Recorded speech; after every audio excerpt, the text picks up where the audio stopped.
નમસ્કાર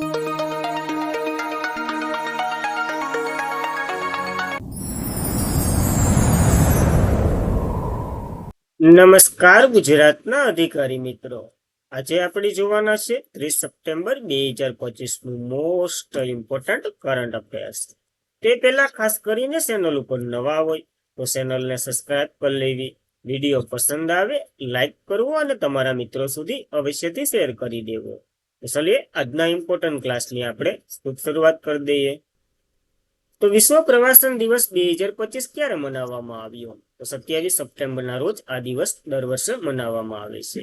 સાંસ્કૃતિક વિનિમય, આર્થિક વિકાસ અને વૈશ્વિક જોડાણ પર્યાવરણની ભૂમિકાને ઉજાગર કરવા માટે દર વર્ષે 27 સપ્ટેમ્બરે વિશ્વ પર્યટન દિવસ ઉજવવામાં આવે છે, જે સંયુક્ત રાષ્ટ્ર વિશ્વ પર્યટન સંગઠનની એક પહેલ છે. સૌ પ્રથમ 1980માં ઉજવવામાં આવ્યો હતો. આ દિવસ 1970માં united national world tourism organisation કાયદા અપનાવવાની યાદમાં ઉજવવામાં આવે છે. તો ઇતિહાસે યાદ રાખવો. આની થીમ પર્યટન અને ટકાઉ પરિવર્તન છે. સકારાત્મક અને પરિવર્તન લાવવા, પર્યટનની શક્તિમાં ધ્યાન કેન્દ્રિત કરવા. મલેશિયામાં 27 થી 29 સપ્ટેમ્બર દરમિયાન માલ્કા વિશ્વ પર્યટન 2025 વિશ્વ પર્યટન પરિષદનું આયોજન થઈ રહ્યું છે. તો મલેશિયામાં પરિષદ પણ યોજાઈ રહી છે અને આ એક દિવસ પણ આપણને યાદ રાખવો ઇમ્પોર્ટન્ટ છે. ત્યારબાદ મિશન ફોર મિલિયન ટ્રી અંતર્ગત હેઠળ ગુજરાતે કેટલા ટકા વૃક્ષો વાવી અને લક્ષ્ય નિર્ધારિત કર્યું છે? તો 51% લક્ષ્ય ગુજરાતે નિર્ધારિત કર્યું છે. તો મુખ્યમંત્રી Bhupendra Patel mission for million tree અભિયાન હેઠળ રાણી વોર્ડ અમદાવાદમાં આવેલો છે ને, ત્યાં વૃક્ષારોપણનું નેતૃત્વ કર્યું. મુખ્યમંત્રી ભૂપેન્દ્ર પટેલ અધિકારીઓ સાથે મળી અમદાવાદના મ્યુનિસિપલ કોર્પોરેશન દ્વારા આયોજિત મિશન ફોર મિલિયન ટ્રીઝ અંતર્ગત હેઠળ રાણી પાઉ વોર્ડ, જે સાબરમતી જેલની પાછળ આવેલો છે ને બગીચામાં, સામૂહિક વૃક્ષારોપણ કર્યા છે. તો ઇમ્પોર્ટન્ટ થાય. અમદાવાદ મ્યુનિસિપલ કોર્પોરેશન એક પેડ માર્કે નામ અને મિશન ફોર મિલિયન ટ્રી અભિયાન હેઠળ વૃક્ષો વાવી અને આ નિર્ધારિત હાસિલ કર્યો છે. આ 2025 હેઠળ 40.80 લાખો વૃક્ષો રોપણ કર્યા છે આપણને. તો ખાસ ઇમ્પોર્ટન્ટ. મિશન ફોર મિલિયન ટ્રીની વાત કરીએ. 2025 અંતર્ગત સમગ્ર શહેરમાં કુલ 40 લાખ વૃક્ષો વાવવાનો લક્ષ્ય નિર્ધારિત કરેલો છે અને એમાં 51% આપણે વૃક્ષો રોપી લીધા છે. તો ઇમ્પોર્ટન્ટ. અને એક પેડ માકે નામ બહુ સરસામાં છે, જે વિશ્વ પર્યાવરણ દિવસ 2024 આપણે ઉજવ્યો હતો ને 5 જૂને, ત્યારે શરૂ કરવામાં આવેલું હતું નરેન્દ્ર મોદી દ્વારા. અને આ પર્યાવરણ એટલે કે પર્યાવરણીય અને માતૃત્વ સન્માનનું એક પહેલ છે, એ આપણને ખબર હશે. અને આના અંતર્ગત વૃક્ષો રોપવામાં આવે છે. જો આમાં હમણાં રિપોર્ટ આવ્યો હતો, એમાં પહેલા નંબર ઉપર યુપી હતું, બીજા નંબર ઉપર ગુજરાત હતું. તો ખાસ આ આંકડામાં પણ યાદ રાખવું, કારણ કે પૂછાઈ શકે, રેવન્યુ તલાટીમાં જોઈ લેવું, પ્રશ્ન હતા. ત્યારબાદ એશિયન કપ 2025 ફાઇનલ કયા દેશને હરાવી ભારતે ટ્રોફી જીતી છે? તો કયા દેશને હરાવ્યું એની વાત કરેલી છે. તો આનું નામ જરાય ન લેવાય, કારણ કે હમણાં ટ્રોફી લેવામાં થોડાક વાંધા થયા હતા. રવિવારે દુબઈ ખાતે રમાયેલ રોમાંચક એશિયન કપ 2025 ફાઇનલ ભારતે કટ્ટર હરીફાઈ પાકિસ્તાનને 5 વિકેટથી હરાવી 9મો ખંડીય તાજ મેળવ્યો છે. આ મેચ ખૂબ જ રોમાંચક હતી, કારણ કે ભારતની ખેલાડીએ જે મોહસિન નકવી, જે એશિયન ક્રિકેટ કાઉન્સિલના પ્રમુખ છે અને PCCBના ચેરમેન અને પાકિસ્તાનના ગૃહમંત્રી છે, એની પાસેથી ટ્રોફી લેવા માટે ઇનકાર કરી દીધો હતો. પછી તો ઘણું થયું હતું, એ બધી નથી યાદ રાખવાનું. આ ગેમમાં જોઈ લઈએ. પ્લેયર ઓફ ધ મેચ તરીકે તિલક વર્મા રહ્યા છે. Game challenge of the match તરીકે શિવમ દુબે રહ્યા છે. પ્લેયર ઓફ ધ ટુર્નામેન્ટ તરીકે અભિષેક શર્મા રહ્યા છે. ટુર્નામેન્ટ ઓફ સૌથી મૂલ્યવાન ખેલાડી કુલદીપ યાદવ બન્યા હતા. સૌથી વધુ રન અભિષેક શર્માએ મેળવ્યા. સૌથી વધુ વિકેટ કુલદીપ યાદવે લીધી છે અને સૌથી વધુ સિક્સ અભિષેક શર્માએ મારી છે. તો ખાસ. અને ભારતનું આ 9મું ટાઇટલ હતું. 1984, 88, 91 અને 95, 10, 16, 18, 23 અને 25 ઘણી, એટલે કે 9મી વખતનું ટાઇટલ છે. ખાસ આ બધી સાલવારી થોડી યાદ રાખવી, કારણ કે વિધાનમાં પ્રશ્ન આવી શકે.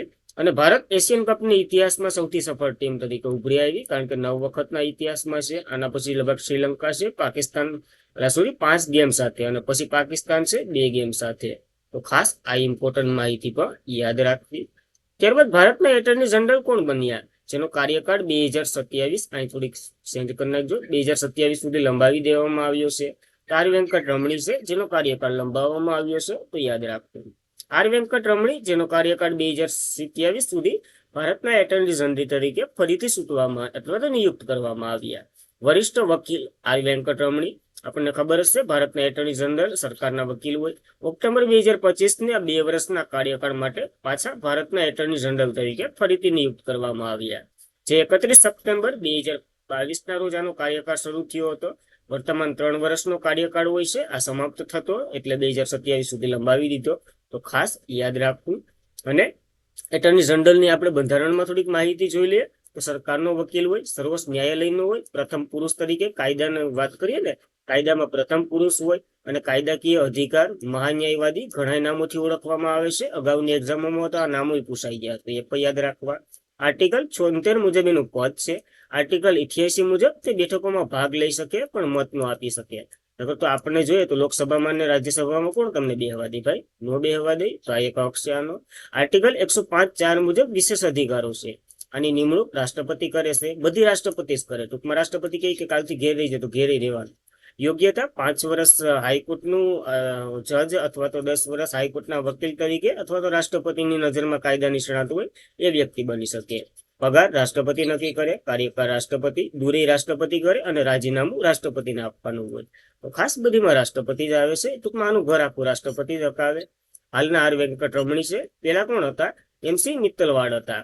અને ભારતના સોલિસિટર જનરલ આના અંતર્ગત કામ કરે. જે બંધારણીય હોદ્દો નથી. ટૂંકમાં આનો મદદ કરે છે. ટૂંકમાં એવી રીતના છે. આપણે કેમ કેગ ને એની હેઠળ ઓલા હોય એ ટાઈપના.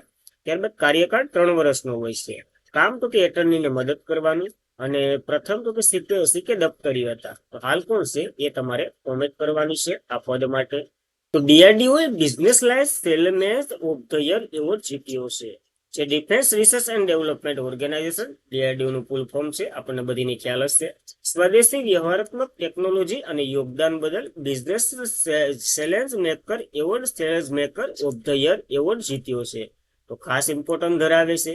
આ સાથે અજીમ પ્રેમજી ફાઉન્ડેશન અને શિક્ષક આરોગ્ય સંભાળ વ્યાપક કાર્યક્રમને માન્યતા આપવા માટે આઇકોનિક ચેલેન્જ એવોર્ડ એને મળ્યો છે. તો ખાસ આ કાર્યક્રમ પર યાદ રાખવો. એના માટે આ એવોર્ડ એને મળ્યો છે. તો ઇમ્પોર્ટન્ટ ધરાવે.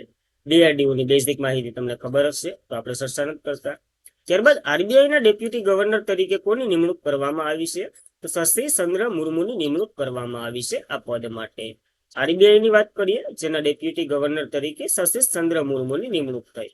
ખાલી નિમણૂક તરીકે છે, તો નિમણૂક તરીકે જ યાદ રાખજો. જેમનો કાર્યકાળ 3 વર્ષનો રહેશે, યાદ રાખવું. RBI ની વાત કરીએ, રિઝર્વ બેંક ઓફ ઇન્ડિયા એનું ફૂલ ફોર્મ થાય છે. 1 એપ્રિલ 1935 નો જે અધિનિયમ આવ્યો હતો એના અંતર્ગત યંગ હિલ્ટન કમિશનની ભલામણથી આની રચના કરી હતી. મુખ્ય મથક મુંબઈમાં છે. રાષ્ટ્રીયકરણ 1 જાન્યુઆરી 1949. ગવર્નર સંજય મલ્હોત્રા છે 24મા નંબરના. પહેલા બ્રિટિશ સર ઓસ્બોર્ન સ્મિથ છે. પ્રથમ ભારતીય ગવર્નર સીટી દેશમુખ અને પ્રથમ ગુજરાતી ઇન્દ્રપ્રસાદ ગોવર્ધનભાઈ પટેલ છે. યાદ રાખવી આ બેઝિક માહિતી. ત્યારબાદ ભારતમાં 12મું સસ્ટેનેબલ માઉન્ટેન ડેવલપમેન્ટ સમિટ ક્યાં યોજાઈ રહ્યું છે? તો ઇમ્પોર્ટન્ટ માહિતી છે. દેહરાદૂન હિમાચલ પ્રદેશ ખાતે આ યોજાયું છે. તો 12મું સસ્ટેનેબલ માઉન્ટ ડેવલપમેન્ટ સમિટ 24 સપ્ટેમ્બરના રોજ દેહરાદૂનના દૂન યુનિવર્સિટી ખાતે યોજાયું. સસ્ટેનેબલ માઉન્ટ ડેવલપમેન્ટ સમિટ એ ભારતના હિમાચલ ક્ષેત્ર પર્યાવરણીય, આર્થિક અને સામાજિક પડકારોને સમજતું એક મુખ્ય વાર્ષિક સમિટ છે. એટલે કે દર વર્ષે યોજાય છે. તેનું આયોજન ઇન્ટિગ્રેટેડ માઉન્ટેન ઇનિશિયેટિવ દ્વારા કરવામાં આવે છે. તેનો ઉદ્દેશ્ય આપણે જોઈએ ટકાઉ હિમાલય વિકાસને પ્રોત્સાહન આપવાનું છે. તો ખાસ ત્યાં દેહરાદૂન ખાતે યોજાયું છે. ઇમ્પોર્ટન્ટ છે. ત્યારબાદ રાષ્ટ્રીય ભૂવિજ્ઞાન પુરસ્કારો 2024 કુલ કેટલા લોકો અથવા તો ટીમો બંને થઈને કેટલાને આપવામાં આવ્યા છે?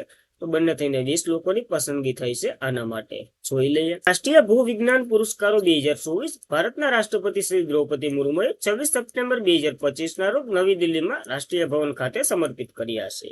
આ પુરસ્કારો 1966 થી આપવામાં આવે છે. ખાણ મંત્રાલય દ્વારા આપવામાં આવે છે. પુરસ્કારોની પહેલ 2009 સુધી જે રાષ્ટ્રીય એટલે કે ખનિજ પુરસ્કાર તરીકે ઓળખાતું હતું. ત્યારબાદ આનું નામ ફેરવી અને ભૂવિજ્ઞાન પુરસ્કારો પર દીધા. તેઓ ખનિજની શોધ, ખાણકામ ટેકનોલોજી, લાભદાયીકરણ, લાભો વૈજ્ઞાનિક ક્ષેત્રે વગેરેમાં આપવામાં આવે છે. 2024માં 108 નામાંકિત થયા હતા. એમાંથી 20 વ્યક્તિની પસંદગી થઈ છે.